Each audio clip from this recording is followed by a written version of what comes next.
Alright, this is my 92 240. I just got her a couple of weeks ago. Paid $1,500 for her. She's completely stock. I just turned 138,000. And a new clutch was put in not too long ago. But I'm getting this noise from the engine. I know it's not normal. Can't tell what it is. I'm running premium, but I can't tell if it's like a valve tap or maybe it's a pulley. One of the pulleys is wobbling slightly, kind of hard to see now.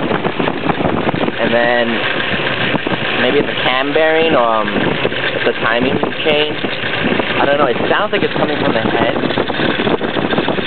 It's hard to tell. And if the engine's cold, I start it up and it's idling at 1300, 1200. You don't hear this noise.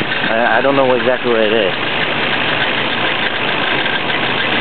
If you guys have any idea, if you guys can give me some suggestions, I'd be greatly appreciated.